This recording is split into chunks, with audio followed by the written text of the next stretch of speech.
Good morning, everybody. Funny story. I just sat down and was starting to hit buttons and realized I hadn't turned the damn microphone on, but looks like it hooked up okay, and let's do this.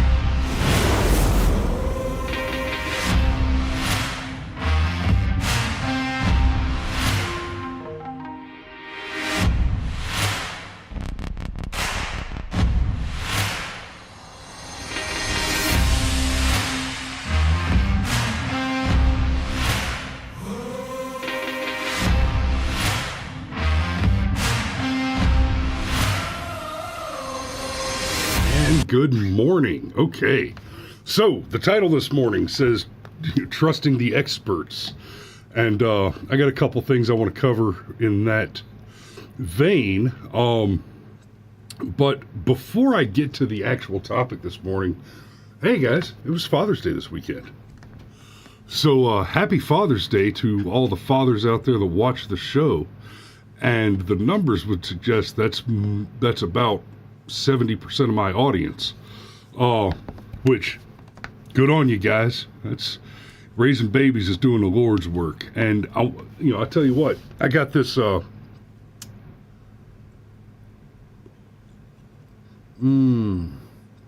delicious hot cup of coffee in my number one dad mug, and this is what my kids got me this mug for Father's Day. And I tell you what, it's a silly little thing, and there's almost certainly a dad out there that's a better dad than I am by some metric. Sure, whatever. But and I mean, my kids got it for me, which means I paid for it. And there's a reason I point that out. I'm not trying to be an asshole about the kids and all. Spending money and the mug and stuff. I love the mug. Now, for one, many of you who watched the show for a long time may remember I had this, I used to have this Hard Rock Cafe mug, this black mug with guitars all over it. And it was really my favorite mug, and it got broken.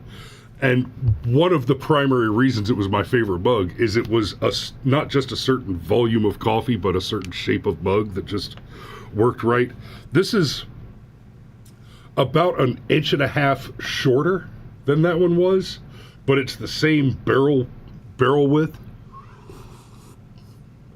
and it just hits right. And so it's my new favorite mug. And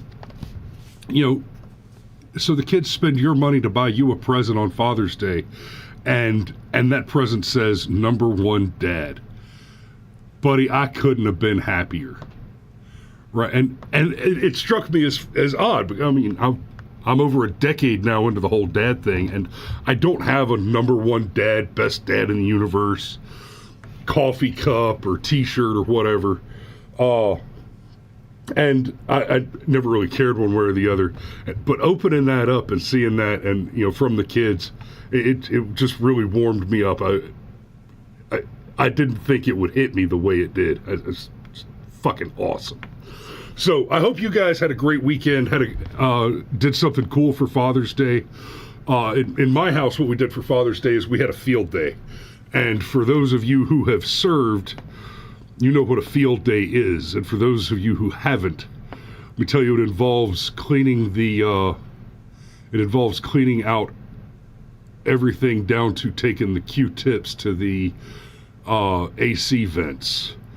So tore down all the curtains and washed them, took all the appliances off the kitchen counter, moved the microwave, cleaned all that, scrubbed floors. It just dusted everything that hadn't been dusted, and worked our asses off and cleaned the garage. It was just all day. So, great Father's Day. I've seen a lot of posts on Facebook, guys going to the beach, doing vacation stuff, and all that, but Around here, we've been busy as a squirrel trying to shed a pineapple for about 2.5 months now. I mean, I've been running around shooting projects, and at the same time, my wife has had more work with her business than usual lately, and we've just been so damn busy and gotten behind on the household chores and just getting all that caught up, and then sitting down and watching a couple of movies with the kids and having some pizza. Can't beat it. Can't beat it. I love a beach, but that was hard to argue with yesterday. So this morning, it's Me More Monday, and I came across a meme that you know what? This is what I want to talk about this morning. Experts. And before I show you the meme, we've had a couple of years now with the pandemic and the trans issue, etc., where we're told, this and even global warming / climate change, all that. And we're told over and over again, trust the experts, trust the experts, trust the experts. And there was another thing I wanted to pull up as part of this conversation. And yeah, we're told trust the experts. Okay, we're told trust the experts on the climate change thing. Let me remind you that it's not just the same type of people, but especially with things like climate change, health experts, all that. We're not just talking about the same general ilk, but the senior people in these fields are the same people that have been giving us their expert opinions for 30 years, 40 years, some even longer, right? So, we went from we're about to have another ice age inside of the next 10 years in the 70s, to the ozone layer is melting away if you use hairspray or canned cheese, to, okay, now global warming is going to cause all the sea levels to rise, and Florida's going to go away and all the polar bears are going to die, and that didn't happen either. And now we have this whole other climate crisis thing. I read a news article that Bill Gates is developing medication for cattle to prevent farting. I'm like, come on, guys. You've been wrong every time for as long as Joe Biden has been in politics. And I called on a rock in basic old. These people, and then they throw up this. They throw up these signs in their yards, right? This is more the blind sheeple following the expert type of thing, and I've been wanting to do a whole show on this by itself, but this is just going to be a piece of this morning's show. I'm sure you've seen these signs. They say, "In this house we believe," and then it has a list of lies. It says Black Lives Matter. Okay. There's a lot to unpack in that 3-word statement, that 3-word phrase, Black Lives Matter. Because it's one thing to say that a certain group of people are important. But let me remind you that if you say all lives matter, these same people will say, you're just trying to erase the black lives and make them less important than the rest of the lives. In what way? In what way? In the statement, all lives matter, where what a person is really trying to say when they say all lives matter is, we have a 14th Amendment. Most people who get here don't even understand what they're really at. We have the 14th Amendment right, guarantee of equal justice under the law. Right? If you commit a crime, you're supposed to be prosecuted for the crime. You're not supposed to be immune from criminality based on your social status, your sexual orientation, or your race or ethnicity, religious affiliation, whatever. There's not supposed to be any discrimination there. That Black Lives Matter thing is about discrimination. That's one layer of the psychopathy of the statement. The other piece of it is Black Lives Matter is literally the name of a terrorist organization, an anti-government, anti-white, ethno-supremacist terror group. That's what Black Lives Matter is. But, let me back up a little bit and remind you that almost distinctly, there is an additional group, and there's a lot of overlap between the terrorist organization and the charitable organization, but there's another group that uses the name Black Lives Matter. And there's some argument to be made that they are the same entity. There's some argument to be made that they're somehow separate. There is no argument to be made against the claim that the two entities share membership which overlap one another. But on the one side, you have an activist, terrorist, ethno-supremacy hate group, a terror group. And on the other side, you have a registered 501c3 that has been busted wide open, committing fraud, stealing money in the name of supporting the claimed cause.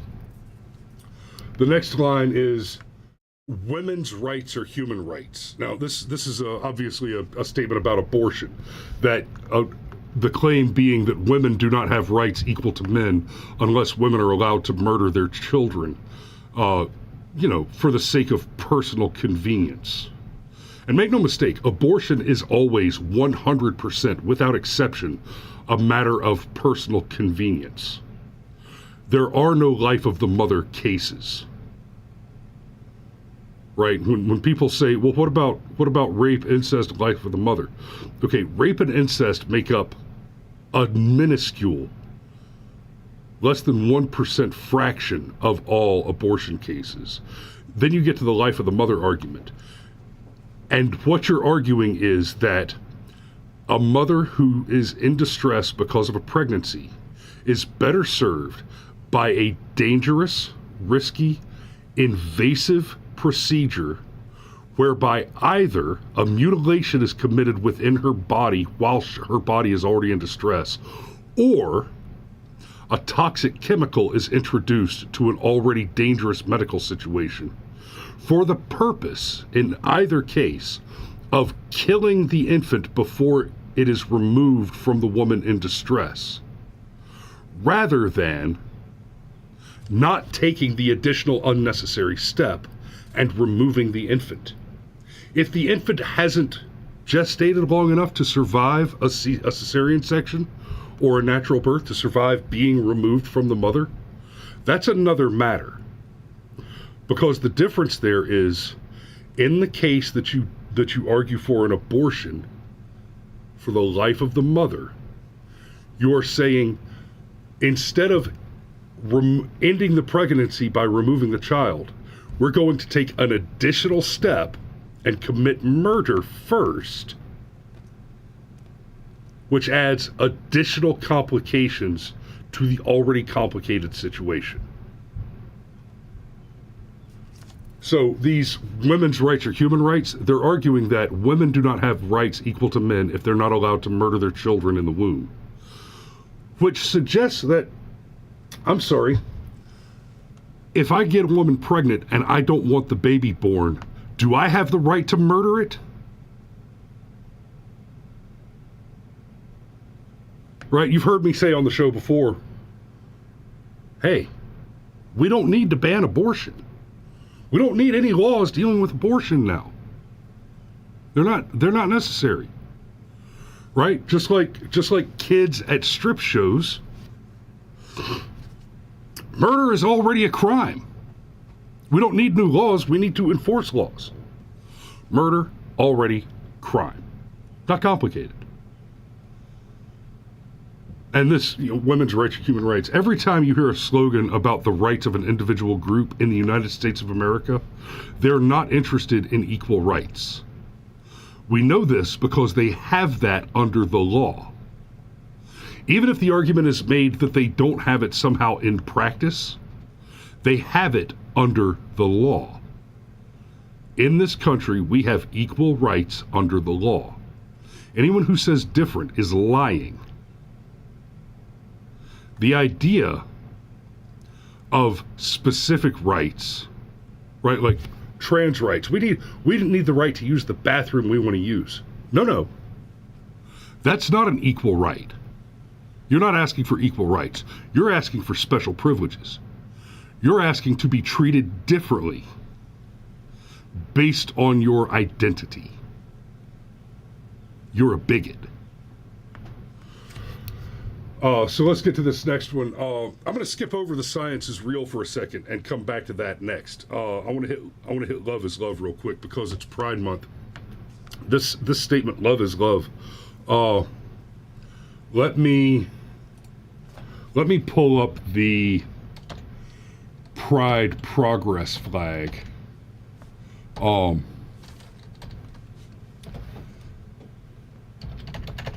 And let's take a look for a moment at the individual stripes on the flag, right?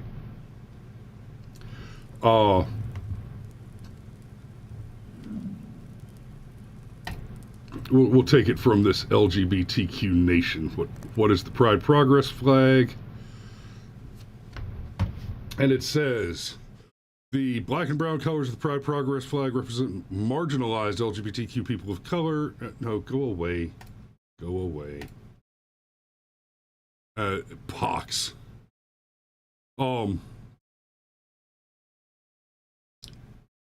Okay, there's the whole flag. And you see these blue, pink, and white squares here. That's for the trans stuff. The rainbow for basically the rest of the flag generally. And then they added the racial component there because, of course, this is America in 2023 and everything's got to be about race. But what do they mean when they say love is love? They don't mean love is love. That's an axiomatic tautology. Of course, love is love. In the same way that coffee is coffee and men are men, it's so tautologically axiomatic as to be nearly nonsensical, right? Why would you say foot is foot? Well, of course my foot is a foot. It's not a hand. That's why it has its own distinct label. What these people mean when they say love is not even that all types of love are equivalent. What they mean is that all sexual proclivities are morally identical. What they mean is that reproduction and the loving sex between a husband and wife within the confines of matrimony are morally identical to a one-night stand off of Grindr. And they are morally identical, because this has a stripe on the flag, to child rape.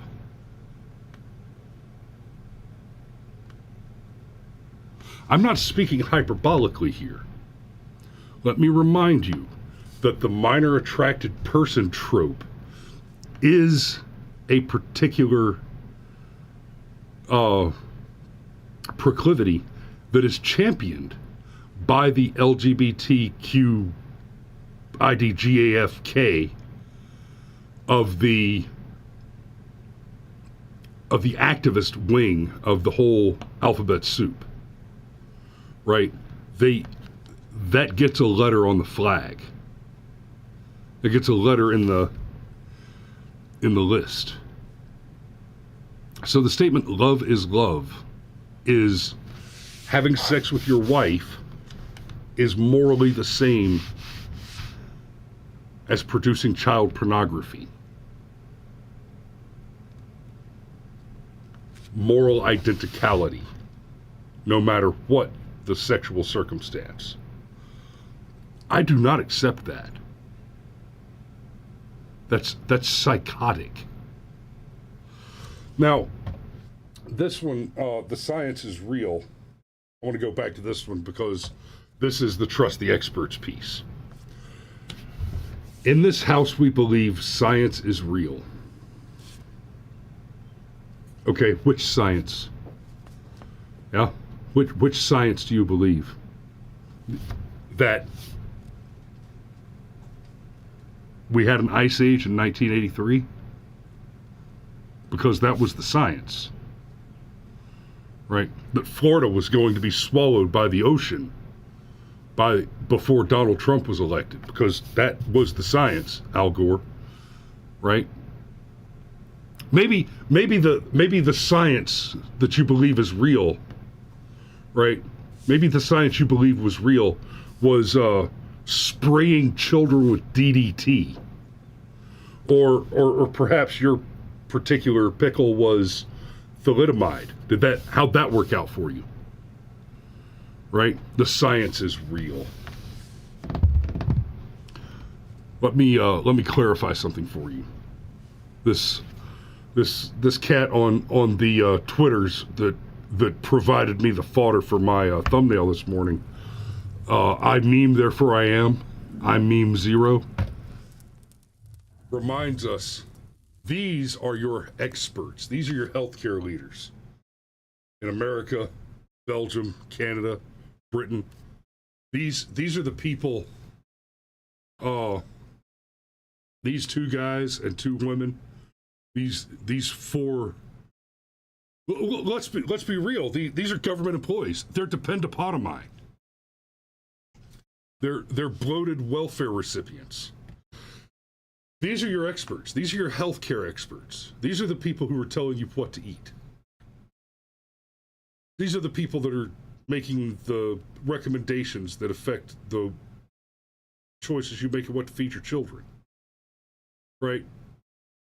These are the same, at least the same kind of minds that generated the food pyramid that we now know to have been such a mistake. Right? These people. Right, he's the health expert. He's the top health guy out of New York's health commissioner. Right? But then you get over to Los Angeles and, wow, woo, that was looking rough.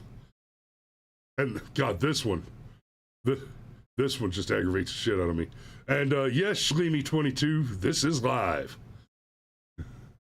So, we're looking at that. We now live in a country where transsexuals lecture us on biology, baby killers lecture us on human rights, communists lecture us on economics, traitors lecture us on defense. Hey, you slipped a little there, guys, but you're still doing good. Priorities, and Satanists lecture us on religion. That is. Oh, and I gotta share this one. This one right here. This world's fattest man, 1890. Right. Members of the Fat Men's Club in New York. Members had to be at least 200 pounds, pay a $1 fee to enter, and learn a secret handshake and password. And those are some big boys. Yeah, no doubt. Georgia Corrections Officers 2022. And I think you guys have probably heard me say on this show before, there are a few things in this world that aggravate me more than seeing a fat cop or a fat soldier. Because you've got a job, and part of that job is being able to perform that job. Right? I've let myself go a little bit. I'm about 30 or 40 pounds overweight now, but I'm not active duty anymore. It's no longer my job to jump over grape rows and shoot terrorists in the face. I'm retired from that shit. But when I was active, I worked, and it was hard for me. I'm a fat boy at heart, please believe. I worked my absolute ass off. I was starving to death while I was active duty, running almost 100 miles a week, but living at 265 to 270 pounds and just under 10% body fat. It was a struggle, but God damn it was my job. And I did it. Whew. And let me tell you something. When you sling, a little over 250 pounds around that track to get a mile in 15 minutes in body armor and boots, buddy, you have earned that trip to Denny's that morning. But these experts these are the experts we're talking about. These are the same people, like I said, that had us spraying children with DDT, had us dosing pregnant mothers with thalidomide, and are trying to convince us that we need to make a national pastime out of running around and corking cows. And then I want to close on this story that has just come out about a recent study on junk food, because I think there is a serious and important link. Yes, Alex, I'm that fat now. I think there's a serious and important link between this study about junk food and the reason that people believe what they believe in their houses, right? So, and what do these people eat? I mean, they eat. They're vegans that eat. They're vegans that go to Starbucks. I got my almond milk. I got my soy milk. I got. Study shows a direct link between high consumption of ultra-processed foods and psychosocial. Good Lord, that's a word. Psychosocial difficulties in adolescence. There is no soy milk because there is no soy titty. Adolescents who consume a greater amount of ultra-processed foods and drinks have more difficulties in terms of mental health, according to new research carried out by the Institute of Environmental Science and Technology of the Universitat Autònoma de Barcelona and the Girona Biomedical Research Institute, IDIBGI, which analyzes the habits of 500 Spanish adolescents aged between 13 and 18 years. Now, when they say ultra-processed food and drink, I suspect that they just mean what we typically call junk food. Chips, candy bars, soda pops, and your general fast food fare. Now, I was lucky. I grew up with a mama who could cook, and she put dinner on the table every night. And dinner on the table every night was a protein and a vegetable, at least. We didn't have biscuits and gravy at every meal. We had briskets, and we had, pork butts and chicken and steak, and we had it with salad and asparagus. And as an aside, I hated asparagus when I was a kid because we only ever got the canned stuff. I had no idea about the magic of that angry little grass until I was a little older. And now neither my mother nor I nor my children will consume a canned asparagus at gunpoint. Thank you very much. But I had it good growing up. I had a mama who loved me and who could cook, and I didn't eat. It's not like we never went to McDonald's, but it certainly wasn't our standard, our staple, our habit. It was an occasional. It was a treat. It was fun. Right? It was, the same way you should drink alcohol, occasionally, and not to great excess. Nowadays, I've got a job that keeps me on the road. I'm out and about a lot, and it's easy to fall into the trap of eating a lot of fast food, a lot of junk food. I try to make it a point to look for something like a Subway or, a Jimmy, somewhere I can get like a straight up cold cut sandwich with veggies on it, or I'm a big fan of Korean food. If I could find somewhere that'll throw me some samgyeopsal and kimchi. I try to avoid fast food, but McDonald's is super convenient and quick. If I've only got 15 or 20 minutes to throw a bite in my belly, I ain't above a cheeseburger here and there. But the purchase of ultra processed foods and drinks has tripled in Spain in recent decades, with adolescents being the biggest consumer of these types of industrial products, characterized by their low nutrient content. For example, proteins and fiber, high energy densities, saturated fats, and added sugars, and the presence of additives, colorings, and flavor enhancers that make them very attractive, tasty, and addictive. Addictive. Now, even as much as I've tried to do right, on my own diet, I ain't gonna lie, I got a sweet tooth, and half the time I'll deal with my sweet tooth by either smoking a cigarette, or I actually keep these on hand. Dobelzalt coins. If you've never had Dobelzalts, that's that right there. That'll cure your craving right there. It's black licorice. It's a little coin of black licorice. They were invented for Dutch miners because they would be in hot environments where they would sweat too much and get dehydrated because they couldn't retain water sufficiently. So a Dobelzalt is a piece of black licorice that's super dense in straight salt, so that you don't sweat yourself to death and suffer from hyponatremia. So, the research showed a direct association between high consumption of ultra-processed foods and beverages, emotional distress, and behavioral problems, with the association with low mood reported by adolescent participants being most significant. Adolescents reported an average consumption of 7.7 ultra-processed foods on the previous day, with higher consumption among teenage boys, 8.6 ultra-processed foods, compared to 7 for girls. Most participants reported consuming sausages, biscuits, and processed meats, chocolate products, snacks, chocolate drinks, and sauces. Okay, so let me tag this real quick. It says sausages, biscuits, and processed meats. I don't think they're being quite fair there. Well, it's a little tricky. If you buy a proper sausage from a butcher, what you are getting is not ultra processed food. What you're getting is meat stuffed in a meat sock. And that is, and it probably even includes organ meat.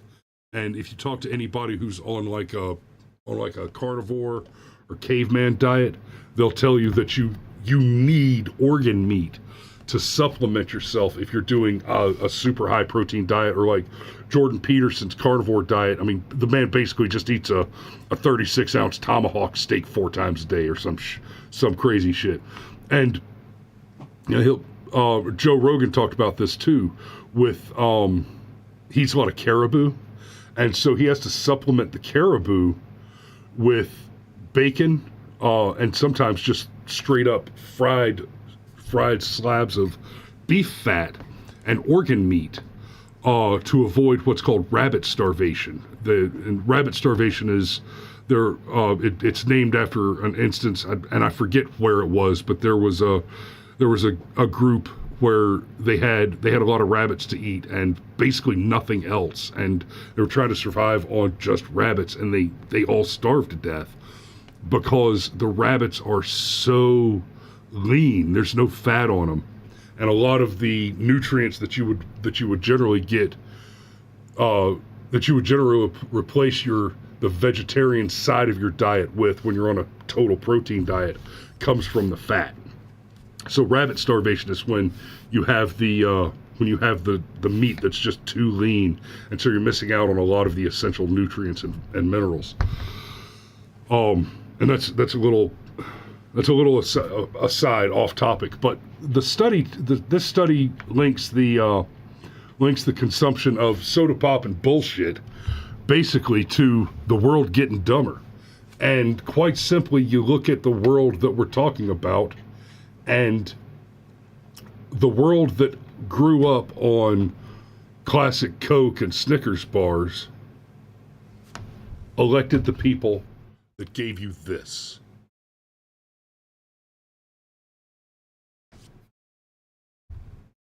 That word, addictive, The junk food is addictive, and it makes you dumber. It's addictive, and it makes you dumber. So you want it. You have an unnatural, dedicated need for it. And your cognitive ability to resist that temptation is diminished. And then the people who are chosen to give you advice and set policy and law regarding your individual health and the health of a nation are these. These lumpy sociopaths. Like hell, I mean, apart from the Canadian guy, none of them even look like they're happy. They're all big fat fuckers. They're supposed to be jolly. We're supposed to be happy. 25% of fat people just don't look happy enough in this picture, my man. So, take care of yourselves, guys. Don't make bad choices. Right? And again, it's Pride Month. It's a good time to boycott everything. A lot of that sugary garbage has a rainbow flag on it. Make the right decision. Be healthy. Save your money. And call your dad. Tell him Happy Father's Day. I'm going to go ahead and put a pin in it right there. I got some work I got to get to. Thanks for watching this morning. We love you, and we will see you tomorrow.